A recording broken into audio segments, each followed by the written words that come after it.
Minister केटी रामा राव ने सवाल किए, आखिर क्यों बीजेपी सिर्फ नूपुर शर्मा को सस्पेंड किए लेकिन बंडी संजय कुमार को सस्पेंड नहीं किया गया, ऐसा क्यों? उन्होंने कहा, अगर बीजेपी हुकूमत वाकई मजहब की इज्जत करती है और तमाम मजाहिब को एक ही नज़र से देखते हैं, उस हिसाब से तेलंगाना बीजेपी चीफ बंडी संजय कुमार को भी सस्पेंड करना चाहिए था, जो आवाम के सामने खुलेआम मस्जिदों को खुदवानी की बात की, मस्जिदों पर कब्जा करने की बात कही और उर्दू बैन करने की बात कही।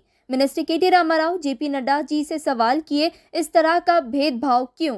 खतर हुकूमत इंडियन हुकूमत से हुई खुश, वाज़ेह रहे बीजेपी पार्टी ने इस्लाम के खिलाफ बोलने वाले BJP spokes person Nupur Sharma और बीजेपी मीडिया हेड नवीन कुमार को सस्पेंड कर दिए, जिस पर खतर ने खुशी का इजहार किए। बताया जा रहा है वाइस प्रेसिडेंट वेंकैया नायडू खतर में है और खतर के टॉप लीडर से मुलाकात किए, जिसमें शामिल आमिर शेख हमदान बिन खलीफा अल तहनी और प्राइम मिनिस्टर शेख खालिद बिन खलीफा बिन अब्दुल अजीज अल तहनी से मुलाकात किए।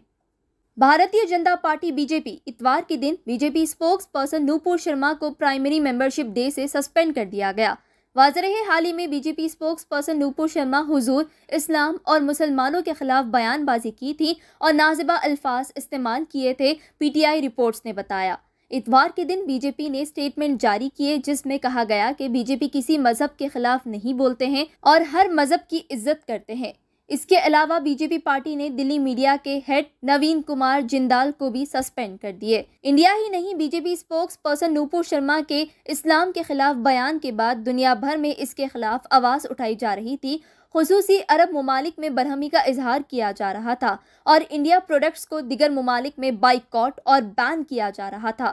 खतर हुकूमत ने BJP spokes person Nupur Sharma और इंडिया की हुकूमत को माफ़ी मांगने कहा आवाम के सामने।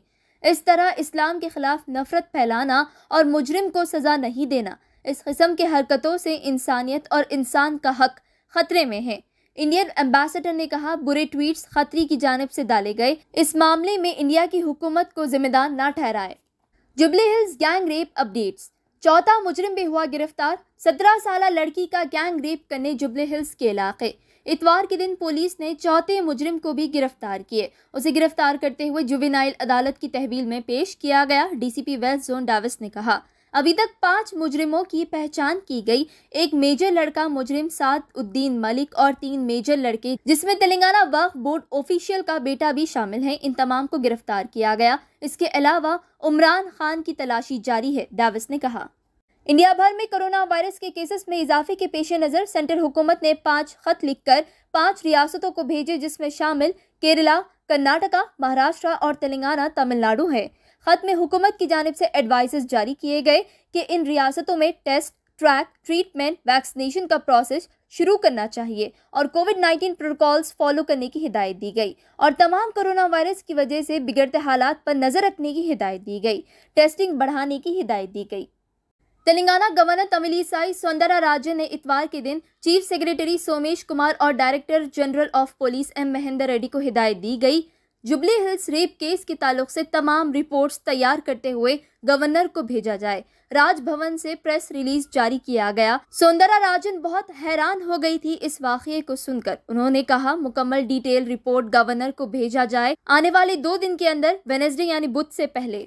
अब शहर हैदराबाद के आवाम और दीगर तेलंगाना रियासत के ज़िलों की रहने वाली आवाम को बर्थ सर्टिफिकेट या डेथ सर्टिफिकेट के लिए कहीं जाने की ज़रूरत नहीं, ऑनलाइन जरिए से डॉक्यूमेंट्स डाउनलोड किए जा सकते हैं। Commissioner director of the municipal administration ने एक खास इनिशिएटिव लॉन्च किए, जहां गवर्नमेंट और प्राइवेट हॉस्पिटल्स उन्हें सहूलत दे रहे हैं बर्थ और डेथ की इंफॉर्मेशन ऑनलाइन दर्ज किया जाए। अगर एक बार डिटेल्स रजिस्टर हो जाए, यूनिक रजिस्ट्रेशन ID जनरेट होगी और रजिस्टर मोबाइल नंबर पर लिंक भेजी जाएगी डाउनलोड करने फ़ौरन।